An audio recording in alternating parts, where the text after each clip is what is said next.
get the other one. Okay. I'll get started with this. Greetings, family. Welcome to your second UB2B on the 22nd of February, 2026. It's good to be with you again. This UB2B is dedicated to your bank stories. I separate them. A lot of people complain about them, so I thought I'd put them separate. That way, it doesn't interfere in their lives. A lot of people want them and can't find them in our long lecture. So by separating them, it's easy for people to find them. And for those that are not very courteous, um, they don't have to come. All righty, we're here to listen to a bank story. Let's go ahead and bring up the first one. I'm about to call you. Do you see anything? What size was that?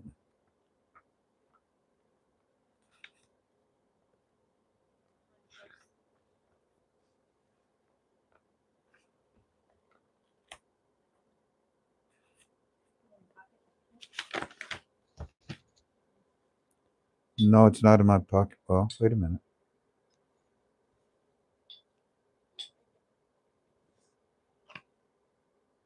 No, wrong one. Okay, then let me just go ahead and say, I'm sorry that I'm going to say it. Why not? We say the state.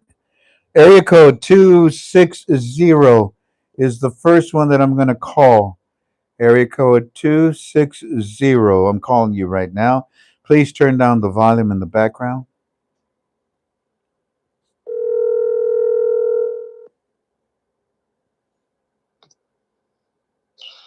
Hello, Frank. Hey, buddy. I'm embarrassed, man. Is it Mr. D or Mr. J?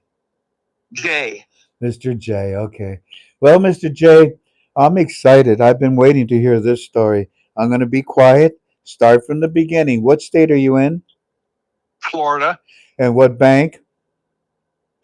Wells Fargo, Regions Bank, and PNC. Got it. Take us through the evolution of these three banks from the beginning to today. Okay. I have a decade-long relationship with the manager at Wells Fargo. Let me back up a minute. I'm in a very small city that there's one Wells Fargo branch, there's one Regions, and there's one PNC. There's no Chase, there's no Bank of America, not much else besides that. So my primary bank is Wells Fargo. Your presentation on the 19th inspired me to go talk to the banks and present myself asking for wealth management services. Good. And try to find out what they can do for me, what kind of perks I could get. Good. So I walked into Wells Fargo and I saw the bank manager in his office with the door open. Mm-hmm. So I just let myself in and knocked on the door, and he acknowledged me. Like I said, I've got a 10-year relationship with him. Oh, okay. So he just he waved me in, and I asked him just straight up, and I did this at all three places. What do you have at this branch in terms of wealth management services? Okay. And the two of the three, the first and the third, and I'll remind you when we get to the third one, they don't have anything permanent in that branch. Okay. Their wealth management person travels, but their home base is in a larger city west of me. He travels. So yeah. just bank to bank. Tuesdays and Thursdays. Okay. Funny, it was the same days for both branches. Tuesdays and Thursdays, I could meet with them locally, or I could obviously travel to the other city. So he said, yes, we do. She's not here that day. This was Friday.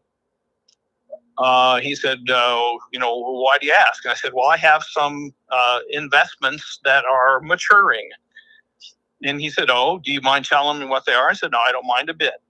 I said, "I have some foreign currency." And he stopped me right away and said, "But you said your investments were maturing." And I said, "Well, yeah, you're right. It's depending on world events." Well said. So he asked, "Do you mind telling me what you have?" I said, "I don't mind. I have Vietnamese dong and I have Venezuelan Bolivar." And he said, "No Iraqi dinar." And I said, "No, Wait, you don't have dinars? I don't have dinars." Okay. And he questioned you because when you Yes. I would have questioned you too if I was a bank officer. What are you coming into my bank not talking to me about the Iraqi dinar? What's the matter with you? Okay. He didn't have to ask me. I told him about 3 years ago when I bought these currencies. Oh. The price was not to my liking for the dinar. Okay. And for the money I had available, I could get a lot more VEB. Okay. Yeah. And so it was funny that we went on, and he said, "Well, of those three that we talked about," and this is the most interesting point. He said, "Every week the managers are on a call talking about foreign currency like this. We've been doing this for years." And they keep saying it's coming, it's coming, it's coming, and it doesn't come, and it's coming, and it doesn't come. And he knew all about it, which is interesting to me for a number of reasons. But most importantly, other bank stories that I've heard, the bank managers claim they don't know anything about it. Well, they're supposed to, brother. It's a speculative investment. But continue. Yeah. Well, I've got to thinking it may be a regional thing. Maybe Florida, when all the bank managers get together on a weekly basis, they talk about it there, but they don't talk about it in, I don't know, Colorado or Ohio or wherever else. No, in my opinion, all the banks are talking about it. Yeah.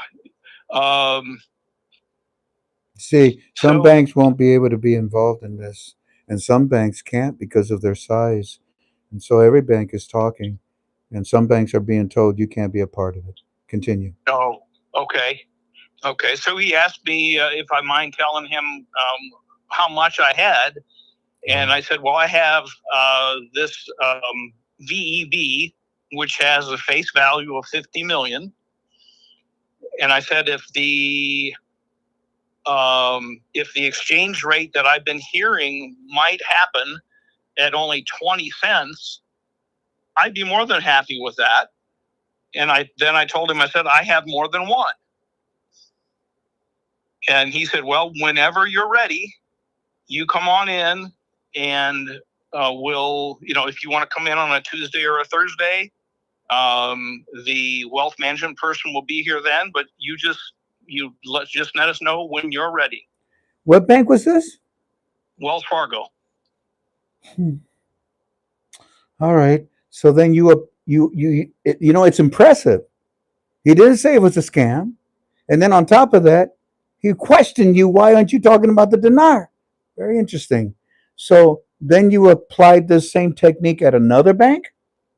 Yeah, then I went to Regions Bank, Okay. where I also have an account there, but very little money in it. Okay. I talked to a personal banker, and she was asking me some of the same questions. She didn't know really anything about the foreign currency. She started trying to look them up as I was telling them to her, and looking for their current exchange rates. Because she was asking me, "What do you want to do with them?" And I said, "Well, I would like to exchange them, and then deposit that cash in your bank." So she was asking what the value was. Was it over 500,000 or below 500,000? I said it'll be over. And that would determine which two types of wealth management people I would talk to. Right. Over or under. You're learning. she was asking me some very pointed questions, which I told her, I said, I don't care to divulge that information. Okay. You know, she was asking how much currency I had, and I said, well, I just... That's curious that she would ask you how much you have. I mean, obviously they want to know your potential, and I'm assuming they're just basing it at least on 1-to-1. They know that much. Nobody knows the rate. Nobody knows the rate. Just just a handful. But continue. Then, was there more to that second bank? Yes, she was trying to look up the currencies, and I was furiously trying to find a picture of my currency that I had on my phone. I couldn't find it, so I told her by memory. What she found was a Vietnamese dong.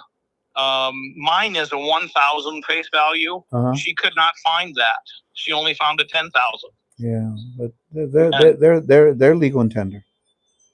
Yeah, they're and then the exchange rate on the 10,000 was pitiful. And then she was trying to look up the e-Bolivar. She could only find a Bolivar without the E. Well, it's not really with an E. Why do you say that? It's just it's called Bolivar, Bolivia. Yeah, because of the symbol. Okay. So we got that squared away, and she could not find that at all. No, you're not going to. They don't use it. It's like Zimbabwe. You're not going to find Zimbabwe. You're going to find American bonds. But what you want to do, as far as Venezuela goes, you can hold on to the Bolivar. You can hold on to it. But they're using the Digitali Sombrerano, and that's what I'm selling. Yeah, that's what I've got. Okay. Then I found out she was looking these things up on Google. She was not looking in her own system, and she said, "Well, we don't have these. We don't have the Vietnamese Dong 1,000 in our system. We don't have the Bolivar." And so I told her, I said, "Well, then we don't need to continue this conversation because there's nothing you can do for me." She asked me some more information about what kinds of wealth I would have, and she took some information and went and walked to the bank manager and asked the bank manager a few questions, and then came back and was telling me more of this. We can't do this. We can't do that kind of stuff. So I said, okay, well, I said before, we don't need to continue this conversation. Yeah. And we parted ways. What happened to the third bank? PNC Bank. Yeah, that should be good. The bank manager, when I walked in to the bank, the teller line was fairly full. The 3 or 4 personal banker offices, only one was occupied, and they had people in there. The bank manager, I noticed, had nobody in her office. She was shuffling paperwork or whatever. She noticed me standing in the lobby then, and she came out and introduced herself. And I told her the same thing. I've got an investment that's maturing. Okay. And then I told her I had foreign currency, and she invited me in, asked me a bunch of questions, tried looking things up, and said, "No, I'm not the best person on this for our organization." And again, the wealth management person for that PNC branch is home based elsewhere and has to come over to there every Tuesday and Thursday. They rotate, yeah. Yeah, so she took down my information and said, "I will contact the wealth management person, and then she'll contact you." Good. I got a call back within a half an hour after I'd left the branch. Okay. And it was not from the person she told me to expect, but someone else in her branch that they paired together and worked these issues. Uh-huh.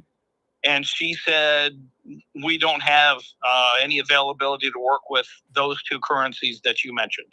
Well, how about that? So I said, it's a process of elimination. So So be it. But at least you got those other two. That's very interesting. You went out, you pioneered, you talked to them. Nobody said it was a scam, and you mentioned the dinar. In fact, when you didn't mention it, they asked you about it. Yes. Oh, I'm very, very happy with the stories that we're hearing because they're all preparing. They're all getting you in a position. They're all getting to know their customer. KYC, huh? Yes, sir. Yes, sir. That's it. I want to thank you, my brother. Thank you so much. Any final words you want to share with us? No, Frank, thank you. Thank you, man. And listen, if they follow up on it, please call me back, okay? I will. All right. God bless you and have a good one. Thank you. Bye bye, sir. That's encouraging because that's what you need to do. By the way, I understand now that the other gurus are offering you bank stories. Hmm. Okay. Now, let's go to 818. 818, I'm about to call you.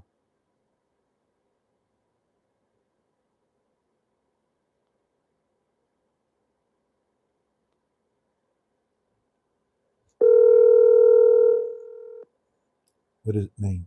T. Hey Frank, how Hey, are you? hey, Mrs. T, did you get to hear that bank story? I did. It was so encouraging. That's the words right there, encouraging. It causes people to have hope. Yep, Now you take your time, relax. What state are you in? California. And what bank? It was JP Morgan Wealth Management. Have fun. Tell us what the and start from the beginning. Go for it. Okay, okay. So first, let me just tell you a little background. We've been listening to you for years and are members of Premium. Oh, We've spoken to you both on and off the show. We had an appointment a year ago with a wealth manager at a small Chase bank down the street. She referred us to a wealth manager at JP Morgan.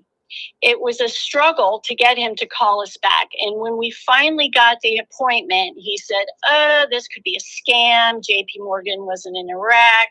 Question when or if it would happen. We just didn't feel good about it. yeah. Yeah. So fast forwarding, after listening to you and your amazing bank stories from everyone, we recall hearing a bank story from a KTFA member who was from San Diego. And I'm like, that's not that far from us. Let's, well, it gave me an idea. So I decided to research to see if I could find a wealth manager in San Diego since we're not far from there. Okay. So I found who I thought might be the same person. And looking it up, said was a former intelligence officer, Middle East. And I thought, why not send an email? It is. So I sent an email on Thursday. And I just called it Investment Opportunities. Okay. I kid you not, 30 minutes later, got a phone call. By the way, that is the same guy. Continue. So he called you right back. He called me right back. We mentioned, go ahead. I'm sorry. No, that's what I wanted to know. What did he ask you? Okay, so I'll get to that. So we've mentioned to him that our investment was a foreign currency, the dinar. And we said we know it's speculative investment. If he didn't want to have an appointment, we understood. But he said, no, let's meet. So we set an appointment. We had a meeting on Friday. Okay. Next day on Zoom. He introduced himself, asked what our goals were, wanted to know our background, asked about the currency, and wanted to know what we had. We told him we have Iraqi dinar, Vietnamese dong, soberano, among others. He kept coming back to the dinar and wanted to know if we had physical or digital. We told him we had physical with receipts and could take photos if he wanted. We told him how much we had of each currency, and he went online to calculate the value. Yep. Now look, stop and think about it. Whatever you told him, he didn't have to go online and calculate because all he has to do is multiply by 1. Yeah, What is he doing? I know what he's doing. I But know. continue. It was classic. But he asked us what we thought it would be worth. We told him it could open at 1-to-1, but would float. It would reach a minimum RI value of 322. Yeah. And it was, I'm a very good judge of character. Hmm. And when he started out the meeting on Zoom, so you could see him, he was very businessman look in the face. Okay. But once we got to the dinar, he was all smiles. He tried to keep that poker face going, and I was like, no. He was like Charlie in Willy Wonka, Yeah. and he got the golden ticket. I'm really- You know, it was classic. He discussed his investment strategies and was very enthusiastic when saying that he was going to present all of this to his 3 other team members and get back to us within 2 to 3 weeks. Yeah, we mentioned, because he was in the Middle East, that there are similarities with what is happening now in Iraq and Kuwait, and he understood. He didn't want to tell us where in the Middle East he was. He said he would help us with the exchange, even though JP Morgan doesn't do it, but would arrange a private exchange. We didn't really feel comfortable diving into what kind of perks you can offer. We wanted to just sort of open the door and get a foot in. Sure. And when he said, based on his kind of facial body language and everything, we figured, okay, this guy will help us. They're not going to exchange your currency. The bank will. They're going to help you invest your money that the bank exchanges for you. Right. But go ahead. Yeah, so that is my very uplifting. I mean, we felt so encouraged, and I want his phone number. I'm serious. Do you? Text it to me. I mean, the more banks I talk to, the more people I talk to, all these bank stories, you think that I'm just throwing them away? They're valuable to me because I want to know who knows so that I don't waste my time. Yeah, I mean, I also think when you have a relationship like this, you want someone who you could almost, let's go get a cup of coffee with almost. And when I looked at his bio, there's other things on his bio that I was like, okay, I have the same, like I did the same things that he did. So we kind of could talk that kind of fun stuff, Yes, ma'am. So, yeah, it made me feel really good and encouraged. And finally, to feel like California, we have some sort of representation out there. You want somebody on your side. You see, this man is going to have the same he's got a bite in this as you do. If he helps you, he's he has skin in the game. Oh yeah. That's the way you say it. He has skin in the game. Well said, Mrs. T. Because he wants to take care of you. Insurance people, anybody that works for a dividend will do everything possible. People that sell products, they're going to do everything possible to help that person because they want them to continue to buy products. And the bank, this wealth manager, you're right. It is wise. It would behoove us to have a good relationship with good banking people. And that's what I'm doing with all these bank stories. One of the phrases he used was KYC, know your client. Didn't we just say that? Didn't we just? Yeah. I said, this is it. This is the guy. I told my friend in Iraq, the guy by the name of Eddie. Yes. I said, Eddie, you should go talk to your banks and get some KYC. And he says, they don't have KFC. I said, KY, Kentucky Fried Chicken. No, man, that's wrong. I tell you, Arabs, they love their fried chicken for some reason. Like black people, they love their waffles and chicken. Wow. Yep. I'm gonna have to introduce them to some of my brothers here. Yeah, it was so uplifting. Yeah, I can imagine it was for you. Yeah. I'll definitely text you the contact info. Thank you. His name. So how you feel Oh, about how do you feel now about your investment in the Iraqi dinar? oh, the best decision ever. Ah, okay. You believe in Jesus Yes. Christ? Oh, You do? probably on. Oh, yeah, for sure. Then that means that you've got a lot of work for him. You have a lot of Oh, work. This is a wealth transfer for the church, and you are the church. yes, we are. We're stewards. God wants you to take care of yourself and yours, and then Yep, and make sure you others. and then take care of his. Yes, Okay. I've enjoyed my yes. conversation with you. Please call me back if you have more. Okay.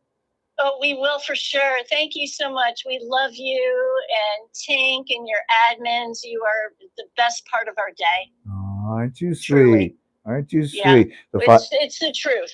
Well, the $5 Comes is from the heart. in the mail. Thanks for saying it. God bless you, Mrs. T. We'll talk to you soon. God bless you, Frank. You Bye. have a beautiful day. Thank you, man. Bye bye. Uh-huh. Bye-bye. Oh, well, we're only 6 minutes past my allotted time. Thank you, Pastor Kendall, for allowing me a little more extra time. And before I do leave you, in the sense of what happened with the first UB2B that I did, Walking Sticks wants me to tell you that if Khomeini replaces himself with this guy that we introduce you to tonight, that guy is bad as well. Walking Stick says they're all bad. You can't find a decent one among them. That regime, that remember they fight for they're tribal. So, and on top of it, the guy that this Khomeini guy is suggesting, he used to be the leader of the Iranian National Guard. Khomeini named many successors in case he was assassinated. This is not going to please Donald Trump with his, so-called successor. It tells Trump that Khomeini has no intentions to negotiate because he's looking for someone to replace him. Therefore, you know what to pray for. And I don't think it's going to be very long. Trump's goal is to take out their missile sites. We already got rid of their nuclear sites. It's their missile sites that we want. And you know what's amazing? America listens to Iran all the time. We can hear when they sneeze, we can hear when they fart. We have so much we have an electronic dome over Iran because they can't do anything about it. We hear every conversation they have, and it doesn't matter where they're at, underwater, underground, in the air. We have something called Reapers. Reapers are specialized drones that they they carry